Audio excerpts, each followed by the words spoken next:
There was once a small town tucked between the hills, where life moved slowly, and people often measured time by the blooming of flowers and the fading of seasons. In that quiet town lived a young woman named Meera. She was known for her kindness, the sort of soul who remembered the little things about people. Their favorite fruit, the stories they told once in passing, the dreams they held close to their chest. And then there was Arjun, a man with a heart full of wanderlust, always carrying books under his arm, scribbling poetry in the margins, waiting for the right words to arrive. Their paths crossed one evening at the town's library, when a sudden storm forced them both to seek shelter inside. The rain was heavy, tapping against the windows as if it wanted to be part of their story. Meera sat by the corner, flipping through an old novel, and Arjun noticed her smile. Quiet, yet luminous. The kind of smile that didn't just appear on lips, but seemed to live in her eyes. He gathered the courage to walk over, asking if she had read the book before. That was the beginning, though neither of them knew it then.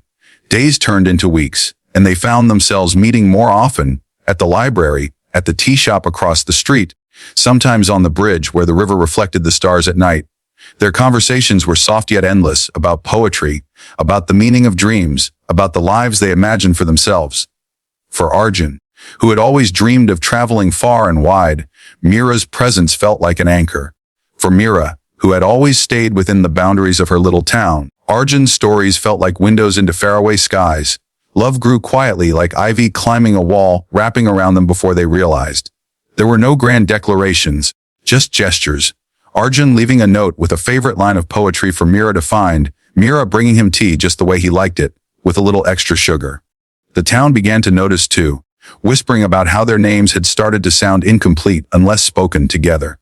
But life, as it often does, tested the fragile fabric of their togetherness. Arjun was offered an opportunity to travel abroad, to study literature, something he had dreamed of for years. He was torn between the life he had imagined for himself and the life he had stumbled into with Meera. On the night before his departure, they met on the old bridge, the moonlight soft on their faces, the silence louder than the river beneath. Meera, with her steady voice, told him to go. She loved him enough not to let her love become a cage. Arjun held her hands, promising that distance would not change what they were. Letters began to travel across oceans, carrying their words, their hopes, their longing. For years, they kept their love alive through ink and paper, the rustle of envelopes becoming the sound of their connection.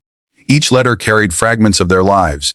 Arjun writing about the cities he visited, the poetry he studied, the sunsets he captured in words, Meera writing about the seasons in the town, the small joys she found in her days, the way the library felt emptier without him. But as time went on, the letters grew fewer, not because the love had vanished, but because life has its way of pulling people into currents they cannot resist. Arjun's career blossomed, and responsibilities weighed on him. Meera's world shifted too, her family needed her, and she remained in the town that had always been her home. Slowly, the letters became occasional, then rare until one day silence arrived. Years later, Arjun returned to the town, older now, with lines on his face that spoke of journeys taken and years lived. He walked through the familiar streets, and they seemed both unchanged and different. At the library, he found her again. Meera, sitting by the same corner, still with a book in her hand, still with the same luminous smile. Time had touched her too, but the essence of her remained untouched. They looked at each other, and no words were needed. The silence between them was no longer heavy with absence, but full of all the things they once shared, all the love that had never truly left. Sometimes, love doesn't need to end with forever. Sometimes, it lives on in moments, in memories, in the quiet understanding that what they had was real, even if it didn't follow the path they once imagined. Their story was not about happy endings or tragic losses, but about love itself.